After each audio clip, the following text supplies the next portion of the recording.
Alright, shalom, shalom.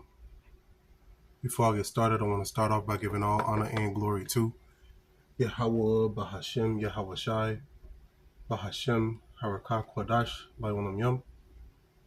Double honors to my apostles and elders at Great Millstone. Shalom to the elect, the ones out there who are doing this work diligently and chiefly keeping the faith, making your calling and your election sure.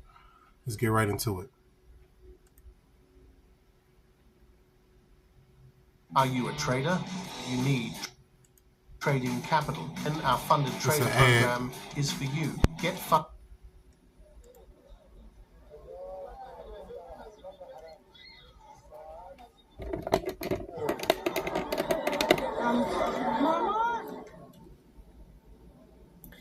Israel unleashed a punishing wave of strikes across Iran on Sunday, and Tehran hit back with fresh missile barrages. As both sides threaten further devastation in the conflict that appears to be intensifying, it was a particularly difficult day in Bat-Yam. The toll from the missile strikes in the city has risen to 9. Dozens others are injured. Visuals that you see on your screen right now show emergency crews clearing the rubble as displaced residents wait in local schools, unsure of when they will be able to return home. A resident slammed the Iranian regime, citing how elderly and children have been killed in the enemy attacks. He asked, who are they fighting against? Another resident said they are all in uncertainty and unsure about what will happen next. They are fighting against elderly people. They are fighting against children. Children were killed here. An 8-year-old girl and a 10-year-old boy. They are fighting against old people. Who are they fighting against? There are still people here who haven't been found yet. I'm in uncertainty and I don't know what will happen. And this is only the beginning. I'm telling you, this is only the beginning. I don't know what will happen. And it's a real shame that our country planned this operation for the good of all. But here, it's total chaos. Complete chaos. The residents were skeptical. They wanted to know where the administration was planning to send them, now that their houses were destroyed in the enemy attacks. We're waiting to be called. I don't know where they're going to send us. To a hotel or what? I don't know. We're here, just waiting for this. These are things we used to see on TV, but this time we saw it like this. And you see the missiles coming, and you're scared. My child fell on the ground. It wasn't easy, and it's traumatizing too. U.S. President Donald Trump has said that there is a good chance there will be a deal between Iran and Israel. But sometimes, I'm quoting him here, they have to fight it out. And he said this while he departed for the White House for Canada, where he will be attending the G7 summit. Listen to this. Well, I hope there's going to be a deal. I think it's time for a deal, and we'll see what happens. But sometimes they have to fight it out, but we're going to see what happens. I think there's a good chance there'll be a deal. See, that's the thing. No deal will be able to stop this. No talks or anything like that, because it's prophecy. This is Malachi chapter 4, verse 1. And I'm going to read it in an NLT. It says, the Lord of heaven's army says, the day of judgment is coming, burning like a furnace. On that day, the arrogant and the wicked will be burned up like straw. They will be consumed, roots, branches, and all. All right. This is judgment from the Lord that's coming. So Donald Trump is not going to be able to stop this. And like the lady said, this is only the beginning. You had Iran destroying nuclear plants, not Iran, but Israel destroying Iran's nuclear plants. It's only going to get worse. Welcoming the potential collaboration, Prime Minister Modi highlighted that many countries, including France, are already associated with UPI. आज विश्व का 50% digital transaction Bharat में होता है। France जैसे कई देश इससे जुड़े हैं। साइप्रस को भी इससे जोड़ने के लिए बात चल रही है और मैं इसका स्वागत करता हूं। The visit also marks his first overseas trip since India launched Operation Sindoor against Pakistan. Cyprus had condemned the attack in Pahalgam that took place on April 22nd and indicated that it would Remember college? Well, now college is over. is said to take over the presidency of the Council of the European Union in the first Shalom to everybody who's watching. half of 2026. Now, next, the Indian Prime Minister will go to Canada. Prime Minister Modi and Canadian Prime Minister Mark Carney had their first phone conversation on June 6th when the Indian Prime Minister accepted an invitation to attend the outreach session of the G7 summit to be hosted by Canada in the resort of Kananaskis on the days of 16th and 17th June. It would be. All right, here's this article right here. It says Iran launches new strikes on Israel as Israeli attacks widens. It says, now this is a BBC News article. It says Israel and Iran launched strikes against each other for a third day on Sunday, with both countries vowing to continue responding to attacks. It says on Sunday evening, there were explosions in the sky above Tel Aviv and Jerusalem as Israel's defense system shot down missiles fired from Iran. In overnight strikes on Saturday, 10 people, including 2 children, were killed and more than 100 injured, in Israel authorities said. Israel said its strikes had hit dozens of targets in Tehran. Iranian media, quoting the health ministry, said 224 Iranians had been killed and 1,277 injured as of Sunday evening. You see? So it's going down, man. And it's not just going to stop here. It's going to constantly, ramp up. And, Tel Aviv is the capital, I believe. Let me see.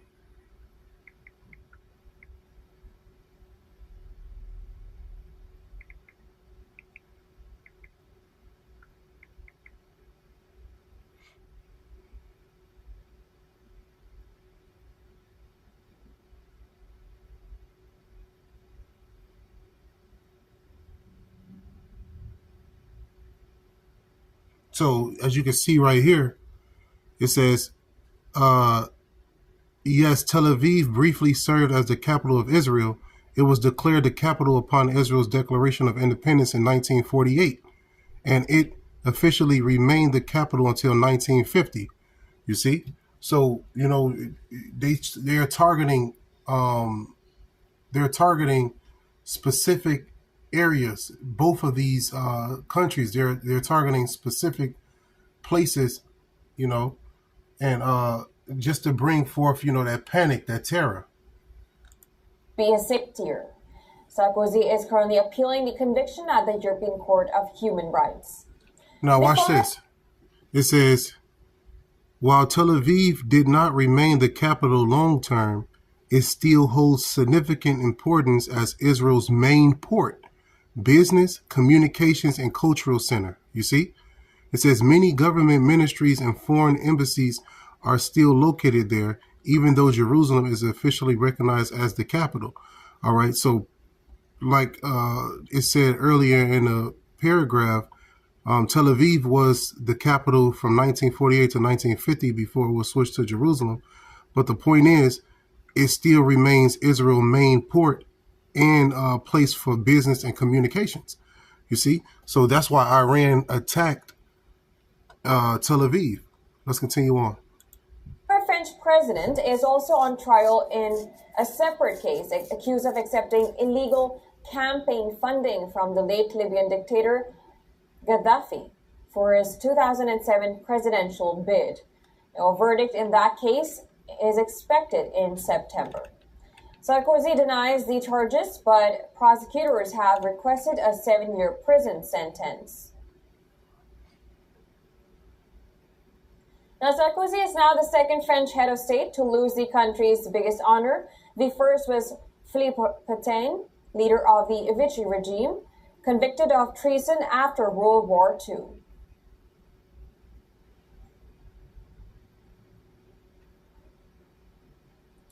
A moderate earthquake jolted Peru's central Pacific coast on Sunday, claiming one life and sparking panic in the capital. Now, the 6.1 magnitude quake struck at 11:35 a.m. local time in the Pacific Ocean, with its epicenter located 23 kilometers west-southwest of Callao, a major port city just 14 kilometers from Lima. While authorities confirmed there were no tsunami threat, the tremor triggered fear and chaos across the region.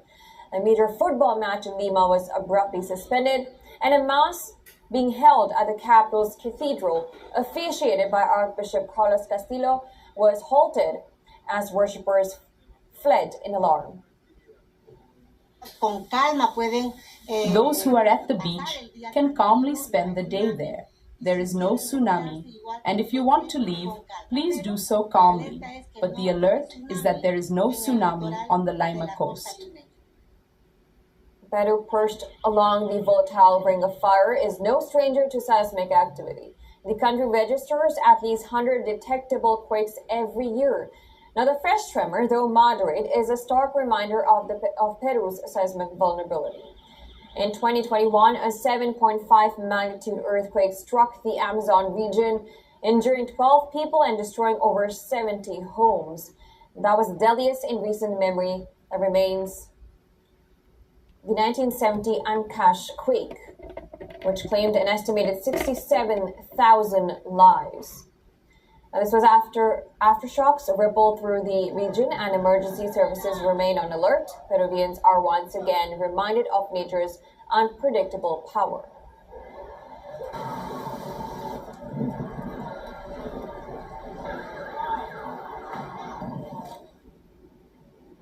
And with that, we call a wrap to this bulletin, but don't go anywhere. News and updates follow on the other side. You're watching Beyond Words One. Stay tuned.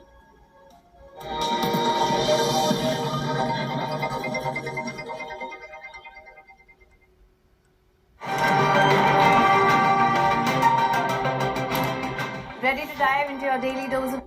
Now I got this right here, this article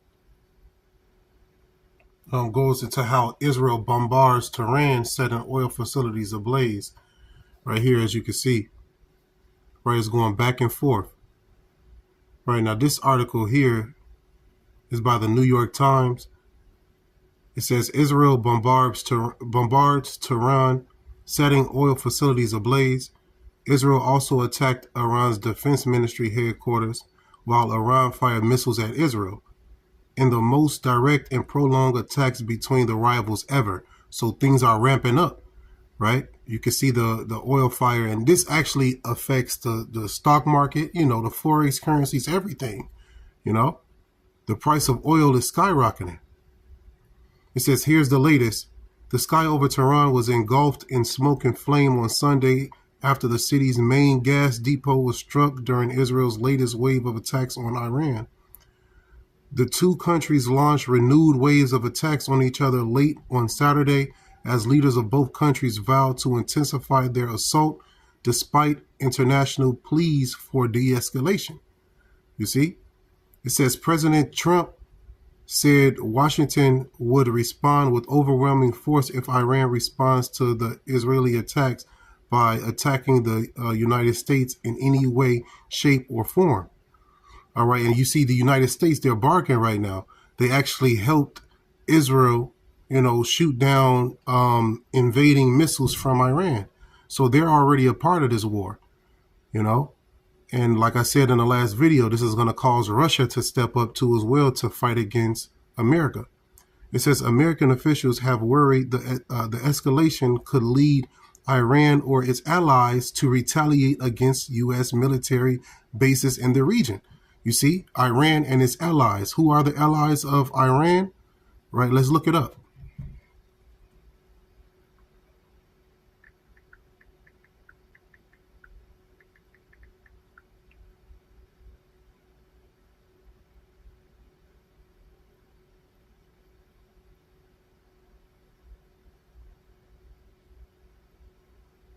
Now, these are the allies of Iran: Syria, Russia, China, Iraq, Kuwait, Oman, and Armenia. You see, those are allies of Iran.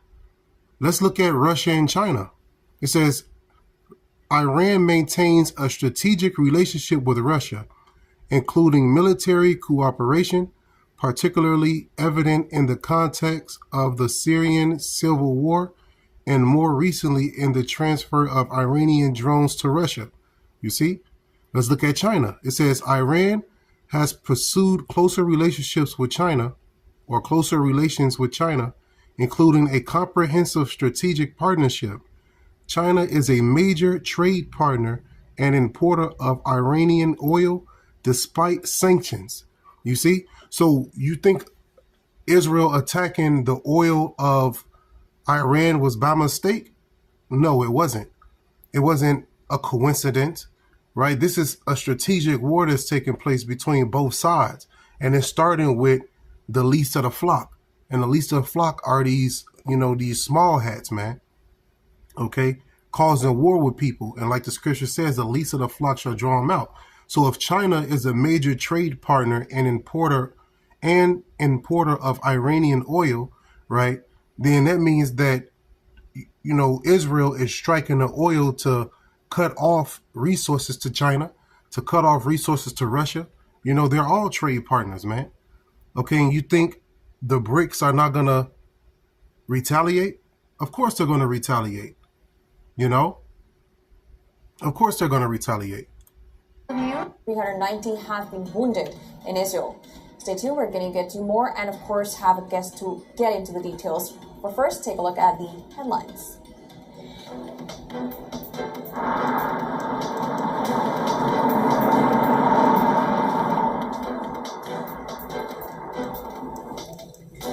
The Israeli military says Iran has launched a fresh wave of missiles towards Israel. Its defense systems are operating to intercept the threat.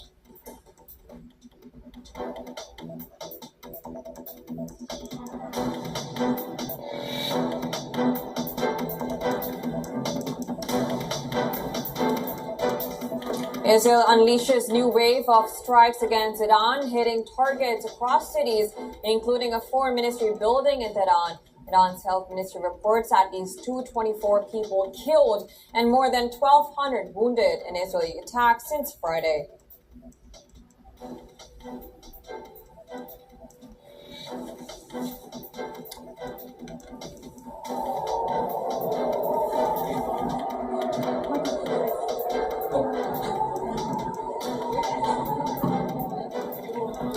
Air raid sirens sound in Tel Aviv and across Israel, sending residents to seek shelter as Iranian missiles launched towards the country. Explosions and loud booms were heard in Haifa, Tel Aviv, and Jerusalem.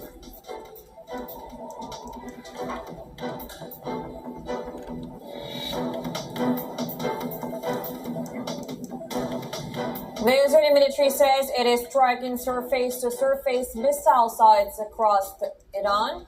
The Israel Defense Forces have claimed that several weapon production sites were hit in a wide-scale wave of strikes.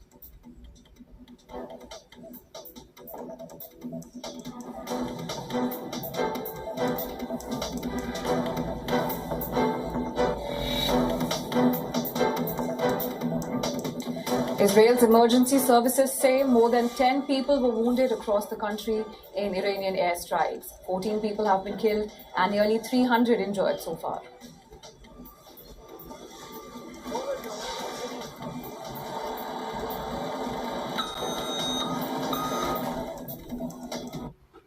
Got a quick video right here.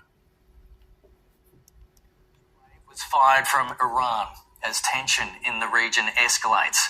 Similar missiles were observed over Jerusalem as both sides exchange fire.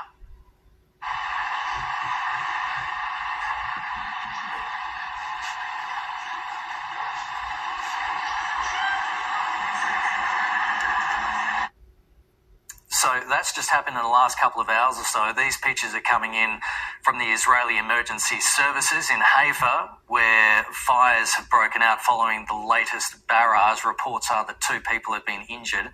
Meantime, explosions have been reported in central Tehran and oil facilities which have been targeted by Israel.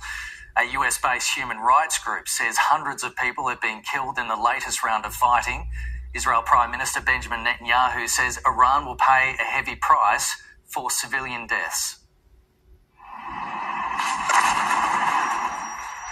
Israeli airstrikes have relentlessly battered Iran for 3 days, but Iran is still managing to fight back. 6 people were killed and dozens wounded when this apartment block near Tel Aviv took a direct hit. They were still pulling people out of the wreckage many hours later. So we're currently, after about 20 hours of working on the site, trying to put together an intelligence picture to understand who was in which apartment, who wasn't home. We've gathered a lot of intelligence and put together a picture to try to figure out who we're looking for, where we should be looking for, specifically in the building that collapsed. We extracted a few casualties up to now. The Israeli military says that 80 ballistic missiles were fired at Israel throughout Saturday night. Millions spent a third night sheltering in safe rooms. These are the neighbouring streets, and even though they didn't take a direct hit, look at the damage on the buildings. I mean, the shutters completely blown in, windows blown in, and then if you look down here, we can't go any further because the recovery operation is going on. The damage is immense down there, and you can really see why there were so many, dozens of injuries here, and 6 people killed in the building where the missile hit directly. Benjamin Netanyahu visited the site and warned that Iran would pay a heavy price for civilian casualties. And Israel's President Isaac Herzog called on the country's allies to stand by them. And I call upon the leaders of the G7 who will convene tomorrow in Canada. They should all be with us. Now, pay attention. He said the leaders of the G7, right? So you got the BRICS versus the G7. These are the G7.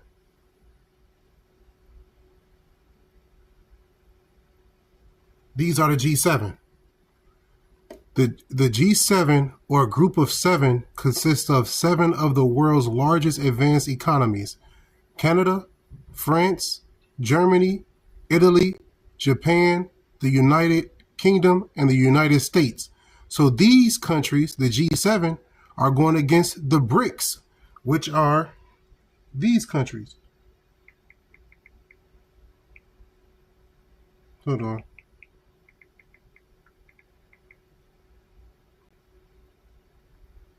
These are the BRICS. Now, the BRICS is a group of 5 major emerging economies, and they really overtook the G7 already when it comes to finances, all right? It says Brazil, Russia, India, China, and South Africa, okay? These are the BRICS, right? These countries, the BRICS, are going against the G7. And you just heard in this video that this guy, he wants the G7, the leaders of the G7, to stand up and fight, right? Let's listen again. Benjamin Netanyahu visited the site and warned that Iran would pay a heavy price for civilian casualties. And Israel's President Isaac Herzog called on the country's allies to stand by them. And I call upon the leaders of the G7 who will convene tomorrow in Canada. They should all be with us. Israel has shot down dozens of drones launched from Iran over the past 24 hours. Iran's foreign minister says his country is acting in self-defense. Self-defense Self-defense is a recognized principle in international relations. It is the legitimate right of every country to defend itself against aggression. And this is exactly what our armed forces began doing 2 nights ago. Last night, you witnessed new dimensions of this response, and it will continue. And that is a key point you got to pay attention to, all right? Israel is going to try to play the victim, but they're not the victim.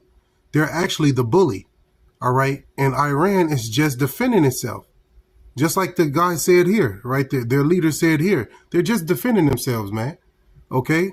From constant attack from the small hats, man. You know, these damn devils. Continue. Israeli jets have been striking the capital of Tehran throughout the 3rd day of this war. Iranian civilians have also been killed in the bombardment. This missile struck next to a shopping center in the city of Isfahan.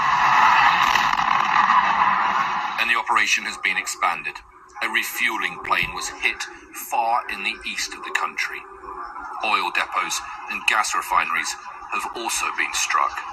Huge fires burnt long into the night as Iran's critical national infrastructure and major source of economy is now being targeted. This is also an attempt to disrupt Iran's fuel supplies to limit their ability to launch missiles at Israel. This afternoon, there was a rare daytime missile attack on Israel. I've seen one interceptor missile very far in the distance, just a trailing smoke. There were no reports of impacts or injuries this time. The Israeli government has extended emergency measures across the country until the end of the month. The airport is expected to remain closed for the foreseeable. They're preparing for the war to last many more weeks. This is not going to end. The Iranian government is going to fall or anything, but if the time seems ripe for someone in Tehran in a position of power to push out the ayatollahs and the generals and say, it's time for new leadership because this is not working. Right, so and having said that, there's also reports from the Fox News that that Trump has actually vetoed a plan to take out the Iran's Supreme Leader Ayatollah Ali Khamenei. And now having said that, it has also killed top commanders. And while we do understand that internally it has weakened the Iranian leadership, do you think it is possible that Khamenei was actually a target? Well, if President Trump says he wasn't, and the Israelis are saying he wasn't, then I suspect he was in fact not a target. It would be a mistake for the West, whether the United States or Israel or anyone else, to think that you can come in and change the government in Iran. That is not a sustainable position. What can happen is for Iranians to take charge of their own future, including those people close to power, and take action themselves to push out the people who have failed and install new leadership. It doesn't necessarily have to mean revolution in the streets. It could mean someone in the military seizing an opportunity. It could mean someone in very high up politically seizing an opportunity behind the scenes to change things. That seems like the likely path to me, not change from the outside or change because of mass demonstrations on the streets. See, that's the thing. They're not going to do that. Why? Because the king's heart is in the hands of the Lord. What's that? Proverbs 21:1. I'm going to grab it real quick. They're not going to be able to do that because the Lord is controlling everything. Now, this is Proverbs 21:1, and I'm going to read it in the NLT. It says, the king's heart is like a stream of water directed by the Lord. He guides it whether or wherever he pleases. You see? So he's talking about, getting Iranian leadership changed and some people that are, that are better fit should rule, right? Or that should rule in Iran, those who can agree with America and things like that. That's who they want. They want to put a puppet in a seat of leadership for Iran, so that way Iran don't develop nuclear missile capabilities, so Iran can stand down. But it's a new day, right? The Lord is causing these people to war with each other. Okay? And while all this is happening, it's time for Jacob, right, the elect, to wake up. This is a precept that I got, letting you know that it's all from the Lord, man. This is 2 Peter chapter 3, and I'm gonna start at verse 10. This is 2 Peter chapter 3 and verse 10. It says, but the day of the Lord will come as a thief in the night, in the which the heavens shall pass away with a great noise, and the elements shall melt with fervent heat, and the earth also and the works that are therein shall be burned up. Right? So, hey, America is going to be engulfed in flames. All 5,000 miles of America, according to future prophecy, is going to be burnt up. Right? It's going to be in flames, and certain other parts of the earth. So we're at the start of this. Okay. That's just which probably would say Israel carried out. Well, most of the weapons Israel is using come from the United States. Did you hear that? Most of the weapons that Israel is using come from the United States. Backer of Israel, it remains so. President Trump has been explicit in his support for Israel. Certainly Congress is also extraordinarily supportive of the state of Israel, particularly at this moment. So I think we're going to continue to see that this alliance, if anything, it has only gotten stronger in the transition from President Biden to President Trump. At the same time, President Trump is willing to let Iran make some decisions here. And if it wants to carry out the fight, he is certainly not going to stand in their way, explicitly so. Now watch this. It says, yes, Israel heavily relies, this is according to Google Overview. It says, yes, Israel heavily relies on and uses American-made weapons in its military operations, particularly in the ongoing conflict in Gaza. You see this? So really, Iran is fighting America. Because if Israel didn't have the weapons provided to them by America, they wouldn't even be able to fight this war. It says, here's why and how. It says, significant supplier. The United States is Israel's largest arms supplier, providing both historically and since the October 7th, 2023 attacks. It says foreign military financing. The U.S. provides substantial financial aid to Israel, primarily through foreign military financing, which Israel uses to purchase American military equipment and services. This includes funding for joint missile defense programs like the Iron Dome and access to advanced equipment like F-35 fighter jets. You see? So they get all of this from America, man. It says, since October 2023, the U.S. has shipped over 50,000 tons of weaponry to Israel. According to the Israeli military, this includes a variety of weapons such as 2,000-pound bombs. At least 14,100 of these were delivered between October 2023 and June 2024, with some shipments being paused and later resumed. Hellfire missiles, over 2,000 missiles were delivered between October 7th and November 14, 2023. JDAM, or Joint Direct Attack Munition Kits, these convert unguided bombs into precision-guided munitions. You see? So they get all of this from America, man. You know, and let's see another similarity, right, with Ukraine. Let's see who's the common culprit.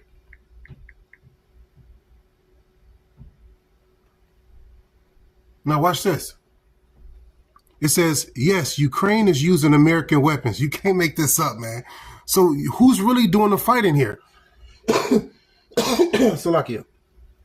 Who's really doing the fighting here? I just showed you how Israel is using American weapons. Let's read about Ukraine. It says, yes, Ukraine is using American weapons in its conflict with Russia. So American weapons are being used between it's used by Ukraine against Russia, and American weapons are used by Israel against Iran. So really, America is at war. It says, yes, Ukraine is using American weapons in its conflict with Russia. Specifically, the U.S. has provided Ukraine with a range of weapon systems, including long-range missiles like ATACMS, and has recently authorized their use inside Russia, specifically near Kharkiv region.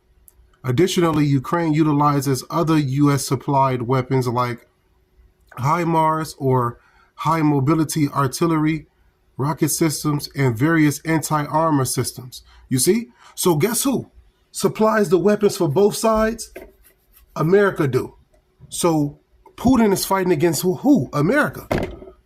Putin is fighting against America, and the leader of Iran is fighting against America. Why? Because America is supplying both sides with military capabilities, military weapons. And before you know it, they're not just going to be behind the scenes. They're going to actually be in the war themselves, man. You know, not just their weaponry. Okay? Let's continue on. So I think it's... Well, Israel is staying silent, and Israeli Prime Minister Benjamin Netanyahu has deflected reports suggesting that Iran's supreme leader, Ayatollah Ali Khamenei, was in Israeli crosshairs. Well, when pressed during a Fox News interview about a Reuters story claiming that President Trump vetoed an Israeli plan to assassinate Khamenei, Netanyahu responded, "There are so many false reports of conversations that never happened, and I'm not going to get into that." Listen to this. Actually, there's so many false reports of conversations that never happened, and I'm not going to get into that, but I can tell you, I think that we do what we need to do. We'll do what we need to do, and I think the United States knows what is good for the United States, and I'm just not going to get it. There's one mistake that kills more traders than bad analysis or psychology. All right, this is an ad right here. I've developed. Well, now Netanyahu's remarks comes after two senior U.S. officials said that Israel had spotted a credible opportunity to eliminate Khamenei in the recent days, but Trump blocked the move.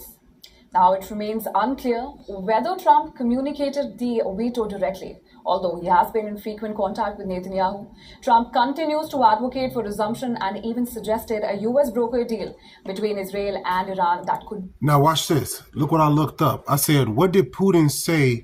What did Putin say regarding Ukraine use of American weapons? Right? This is what Putin said. All right. I'm going to get right to the point. Direct involvement, it says he considers such use of weapons to mean that NATO countries, particularly the United States and European countries, are directly involved in the conflict and are at war with Russia. You see? He already considered them being at war with him. I'm going to read that again. It says he considers such use of weapons to mean that NATO countries, particularly the United States and European countries, are directly involved in the conflict and are at war with Russia. All right. Now let's continue on. It says, right to respond. Putin has also asserted Russia's right to use its own weapons against the military facilities of countries that allow their weapons to be used against Russian sites.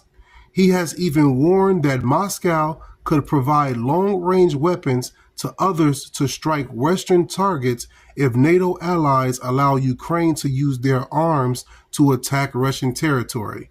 You see? So the war is already happening. You know, Putin have already declared war. You know, they're using American weapons to fight on both of these fronts. These nations are not going to sit back and just continue to let America fund both sides without getting a hit, you know? It says, in essence, Putin's statements convey a strong warning against the use of American and other Western weapons by Ukraine to attack Russian territory, framing it as a major escalation with potentially severe consequences for NATO countries and the global situation. You see? So Putin is upset. You know, Putin is pissed off and he's ready to go to war with those who are supplying the weapons to Ukraine, right? Iran, you think they're not talking about this? You think the president or the leader of Iran is not talking to Putin about the common enemy, which is America? America providing the weaponry for Israel to attack Iran, and America is providing the weaponry for Ukraine to constantly hold off Russia. You know, it's not going to end well. World War III is happening, and it's only going to escalate. Be possible. I never thought I will hear a boom this loud in my life. It was a bomb as if you were in. Look, the missile fell there, and the blast that came through the small window in the shelter threw me, my mother-in-law, and my wife. From the blast, we fell forward. Simply unbelievable.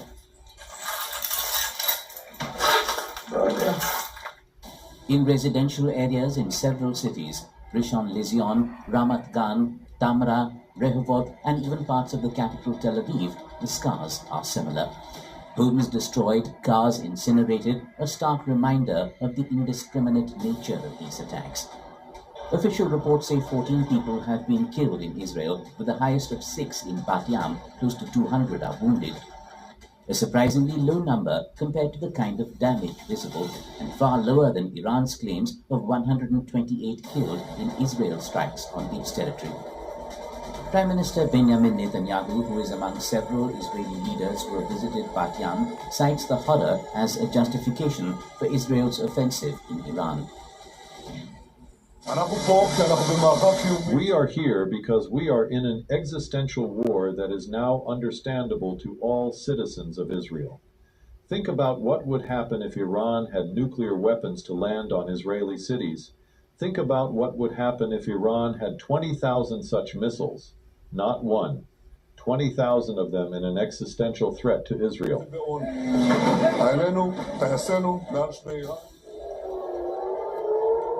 Keeping casualties low has been one of the biggest hallmarks of Israel's preparedness machinery. The Israeli government, primarily through the Home Front Command, issues comprehensive guidelines and alerts to its citizens for airstrikes and other emergencies.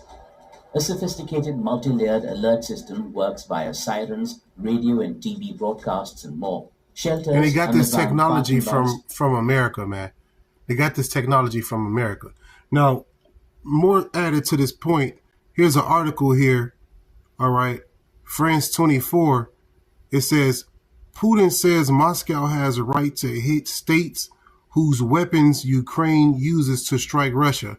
Okay, and like I brought out just a few minutes ago, the United States is supplying Ukraine with weapons to defend, right? It says Russian President Vladimir Putin said in a televised message Thursday that Moscow has a right to strike the military targets of countries who have supplied weapons to Ukraine to hit Russia. Putin's statements came after Russia launched a new intermediate range missile at the Ukrainian city of Dnipro in response to Kyiv long-range missile attack earlier this week.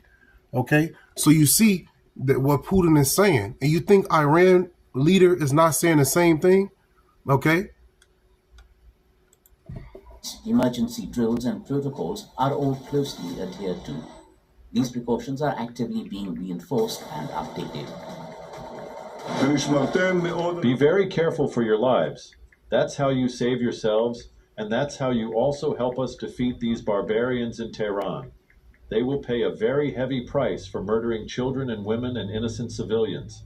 We will achieve all our goals, both the nuclear and thousands of such missiles. That will not happen. We are winning. For both Iran and Israel, there are no signs yet of hostilities easing. Expect more brutal blows to infrastructure. Now watch this. Israel with a barrage of missiles this morning. Iran's retaliation for Israel's attack on its nuclear program. Iran continued targeting Israel with a barrage of missiles this morning. Israeli military officials say most were intercepted, but at least 3 people were killed and dozens more wounded. This comes 2 days after Israeli forces used warplanes, drones, and covert operatives to target Iran's top military leaders and scientists. Look at the title. Iran issues warning after U.S. helps Israel intercept missiles. Along with its nuclear facilities. Iran also sent a warning to the United States, France, and the United Kingdom that their bases and ships in the Middle East will be targeted if they help Israel stop Tehran's missile attacks. Haley Ott is following the conflict from our London newsroom and joins us now. Haley, good morning. Good morning, Dana. 2 U.S. officials confirmed to CBS News that the United States helped Israel intercept some of those Iranian missiles overnight as Iran retaliated for that Israeli attack. Sirens through the night, sending millions across Israel to bomb shelters. Waves of Iranian retaliatory strikes rained down on the country. Some made it through Israel's missile defense systems, smashing into homes, injuring dozens and killing at least 3. Israel, meanwhile, continued its massive assault on Iran, its largest ever air offensive against its longtime enemy, killing at least 70 people and wounding hundreds, targeting military leaders, infrastructure, and Iran's nuclear program, including nuclear scientists and facilities, like Iran's main enrichment site at Natanz, shown here in the aftermath of an attack. Israel said its assault was necessary to prevent Iran from developing a nuclear weapon. On Friday, global nuclear watchdog, the IAEA, warned of the serious risks of combat around nuclear sites. Any military action that jeopardizes the safety and security of nuclear facilities risks grave consequences for the people of Iran, the region, and beyond. Hundreds of supporters of Iran's hardline government turned out in Tehran to celebrate their country's response to Israel's attacks. We will continue to give a crushing response with the support of our people, our leader, and our brave soldiers, this woman said. But many Iranians are unhappy with their government, with the state of the economy and the lack of certain freedoms. The proud people of Iran. And Israel's Prime Minister Benjamin Netanyahu sent a message to the Iranian people. And the time has come for you to unite around your flag and your historic legacy by standing up for your freedom from an evil and oppressive regime. Now, from an evil and oppressive regime, he's actually describing himself. These people believe that they're the chosen people of the Lord, and they're fighting to take back the land that was given to them by God. That's what they believe. But the scripture says when the true people return to the land, there will be no bloodshed, no war, things like that. So it shows you that these people are liars. They're not the true people of God, and they're going to pay. They're going to pay, man. All right? And you can read Isaiah chapter 2. Matter of fact, I'm going to get it in the NLT real quick. Because these people are not who they claim to be. Right? Now, right here, this is Isaiah chapter 2 in the NLT to the left. It says, this is a vision that Isaiah, son of Amos, saw concerning Judah and Jerusalem, southern kingdom and northern kingdom. It says, verse 2, in the last days, the mountain of the Lord's house will be the highest of all, the most important place on earth, right? Do you think that place that they call, the Holy Land, do you think that that's the most important place on earth? No, it's not. Okay? It's not. Let's continue on. It says, it will be raised. Now, this is talking about the kingdom of heaven. This is talking about, Israelite, the Israelite rulership, Yasharallah, right? In the Paleo Hebrew, that's how you say, Israel, Yasharallah. All right, Isaiah 2:2, it says, in the last days, the mountain of the Lord's house will be the highest of all, the most important place on earth. It will be raised above the other hills, and people from all over the world will stream there to worship. Okay, this is a telltale sign to let you know that these people are imposters. They're fake, right? People all across the earth are not going to that particular land to worship Yahweh Bashem Yahushua. No, verse 3, it says, people from many nations will come and say, come, let us go up to the mountain of the Lord, the house of Jacob's God. There he will teach us his ways, and we will walk in his paths, for the Lord's teachings will go out from Zion. His word will go out from Jerusalem. So the whole earth, you will have the same laws like the elder Yak said out there in Chicago tonight. The whole earth is going to have, the laws. And guess who's going to enforce the laws? The Israelites, right? The elect. Okay. So this is not happening right now. That's how you know that they're not the chosen people, because these things are not taking place right now. Isaiah 2:4 in the NLT, it says, the Lord will mediate between nations and will settle international disputes. They will hammer their swords into plowshares and their spears into pruning hooks. Nation will no longer fight against nation nor train for war anymore. You see? So you see armies fighting right now. That's how you know we're not in the kingdom of heaven. That's how you know those people are not the Lord's people. They're actually the wicked, according to the Bible. Okay? More bombing. Now that's it with this video in particular. I had another video I wanted to show real quick. Let me go to this.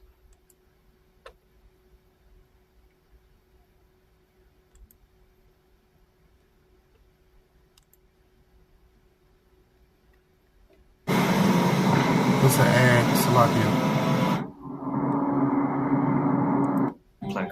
Satellite imagery, for instance, shows the Cold War has turned hot overnight. In the early hours of June 13th, Israel launched preemptive strikes on Iran. Multiple explosions were heard across Tehran, with online footage showing blasts lighting up the capital. But the fire that started in the city didn't stop there. Additional explosions occurred in Isfahan, Tabriz, Kermanshah, Hamadan, Qom, and Piranshah, cities that host nuclear, military, or strategic sites. Separate strikes also hit the Natanz nuclear site, the Arak heavy water reactor, and the Parchin military complex. Satellite imagery, for instance, shows considerable but likely superficial damage at Natanz. Either way, the initial 24 hours have been nothing short of a disaster for the Iranians. Israeli jets are flying almost uncontested over Iranian airspace. Mossad operatives are roaming freely, launching drones and anti-tank guided missiles at key Iranian systems, all while Hezbollah remains on the sidelines. Already, multiple senior nuclear scientists and high-ranking military leaders have been killed. As was bound to happen, Iran responded harshly and launched waves of loitering munitions and ballistic missiles at Israel.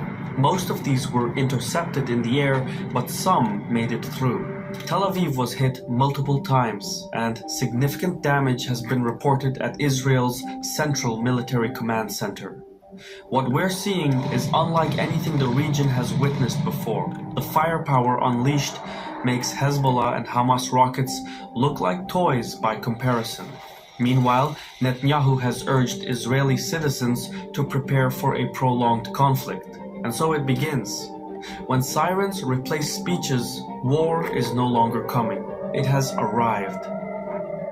In the immediate aftermath, Iran launched more than 100 drones toward Israel and vowed further retaliation. For its part, America has chosen not to intervene. U.S. Secretary of State Marco Rubio insists the U.S. had no role in the attacks, while President Trump is urging Iran to make a deal or face even more brutal attacks. This may well be a good cop, bad cop negotiating tactic.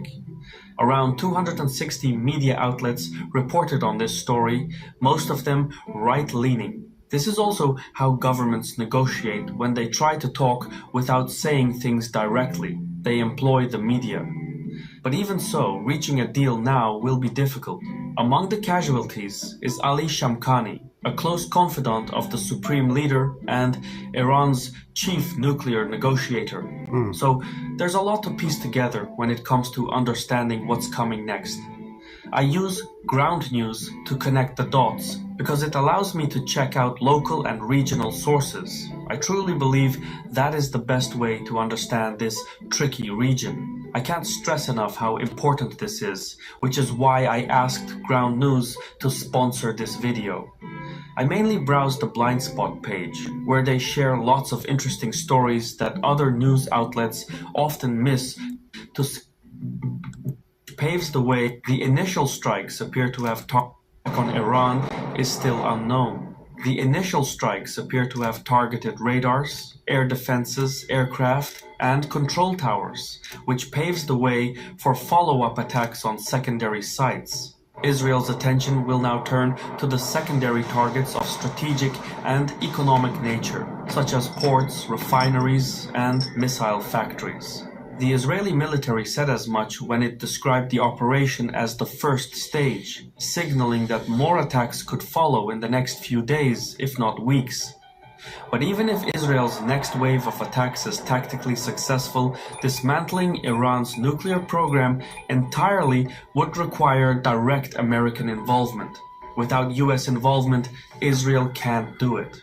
At best, they might delay Iran's progress by 1 to 2 years. At worst, the strikes could backfire, prompting Iran to rapidly assemble a crude nuclear device as a deterrent against future attacks. Though Israel claims its goal is to take out Iran's nuclear program and prevent it from building a nuclear bomb, its actions suggest a deeper objective: regime change. All the Israeli attacks have so far targeted IRGC officials while avoiding the leadership of Iran's regular armed forces, which may be a calculated attempt at divide and rule. You see, the Revolutionary Guards and the regular military often operate at odds, with the IRGC holding dominance in both political and economic spheres. So, by degrading the IRGC, Israel may be trying to provoke internal friction, perhaps even encouraging the regular military to turn against the Revolutionary Guards in a bid for power. Tellingly, Israel's campaign is called Operation Rising Lion, which is likely a nod to the pre-revolution Iranian flag and suggests that regime change may be the ultimate objective. Whether that gamble pays off is another question entirely. Comparably, Tehran's strategy is also regime change, but through more legal means. The Iranians know they can't change Netanyahu's mind, but they might just be able to collapse his government by building up domestic pressure and triggering a vote of no confidence. To do this, Iranians will need to deliver maximum harm to Israel, but do so by focusing on infrastructure, military, and leadership targets while avoiding civilian sites as much as possible, which may be difficult in practice. And so the Iranians will want to launch waves of missiles at Israel day after day in the hope that it might lead to a vote of no confidence. This would be a political victory that helps Tehran save face and boost its position in future negotiations. But again, there is no guarantee that it would work. Regime change is less a strategy than a roll of the dice. The behavior of both Iran and Israel in the coming weeks will depend on a mix of military, political, regional, and strategic factors. Even a slight shift in one variable, like a US statement of support, could trigger ripple effects that drastically alter their next moves. In such a volatile moment, weak retaliation from Iran won't deter Israel, but a strong one risks drawing America into the war. That's precisely what Israel may try to provoke, escalating in hopes of pulling America in. That's their goal. They want to pull America into the war. But newsflash, America is already part of the war. Their weapons are being used. In contrast, Iran will likely aim to respond in a way that shows strength and reestablishes deterrence while avoiding a wider conflict. What the Iranians will likely want are strikes that preserve an off-ramp for de-escalation, for example, by giving advance warning to the United States and regional countries. It took a similar approach during Operation True Promise in April 2024 when it launched a large-scale drone and missile attack on Israel, but avoided triggering a wider conflict. So, at this stage, it's a matter of sustainment versus escalation. Israel may have deflected much of Iran's first few waves of attacks, but its stockpile of interceptors won't hold out forever. Iran can try to wear down Israeli defenses, fire enough missiles at enough targets, and some will inevitably get through. However, Iran will face attrition of its own. Drones are plentiful but relatively easy to shoot down.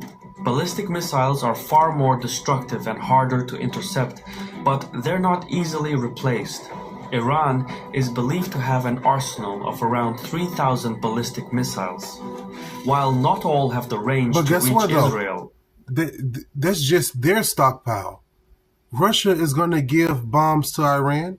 If America could supply Israel and Ukraine with weapons, you think Russia is not going to supply Iran with weapons? You think China is not going to supply Iran with weapons? Russia with weapons? It's the BRICS versus the G7. All right? And those nations are the nations that's going to fight in the war, in World War III. And then also their allies, man. And this is all documented in the scriptures that World War III is coming, you know? Enough could break through Israeli and US air defenses to inflict serious damage and force Netanyahu's political hand. So again, it comes down to a strategy of sustainment versus escalation. In years past, Iran wouldn't have relied solely on its missiles. Its first line of defense was its network of Arab proxies, specifically Hezbollah. But after a year of fighting with Israel, Hezbollah is now much weaker. Many of its leaders have been killed, and much of its hierarchy has been infiltrated by Mossad agents. Hezbollah still has a large missile and rocket arsenal, but using them now would be politically risky. The Lebanese government is struggling to rebuild and has warned Hezbollah not to drag the country into another war on Iran's behalf. Thus, Hezbollah is sitting this one out. Alternatively, to re-establish deterrence, Iran could employ its proxies to launch a series of attacks on American forces stationed in Jordan, Syria, and Iraq. At the same time, the Houthis in Yemen could launch missiles at Israel and possibly target remaining US naval ships in the Red Sea. However, this would be a terribly risky move. Directly attacking US assets could prompt retaliation against the Iranian leadership, something akin to the January 2020 assassination of Quds Force commander Qasem Soleimani. The end result could see the US Air Force doing even more damage than Israel's airstrikes. Another way for Iran to establish deterrence, and less expected, would be to strike US allies in the Gulf region. For example, Iran could use its proxies to attack oil facilities in Saudi Arabia like it did in 2019, or hit targets in the UAE as it did in 2022. Attacking the oil and gas infrastructure in the Gulf region, including ships passing through the Strait of Hormuz, would almost certainly cause oil prices to surge. In such a scenario, Gulf leaders who have pledged hundreds of billions in investments to the United States would likely push Trump to rein in Israel and halt its attacks on Iran. There is no guarantee that it would work, but sometimes the shortest path to victory goes through someone else's backyard. Having said that, any Iranian attack on Gulf Arab states, while possible, would likely end the improving diplomatic ties Iran has worked to build with those countries in recent years. So every form of retaliation carries some risk of blowback. Yet perhaps the strongest form of deterrence for Iran would be to conduct a nuclear test. It would signal to both Israel and the United States that Iran is no longer bluffing about its nuclear ambitions, but it would also provoke international outrage, trigger new sanctions, and deepen Iran's isolation. Still, if the Iranian government sees its survival at stake, the supreme leader may decide the cost is worth it.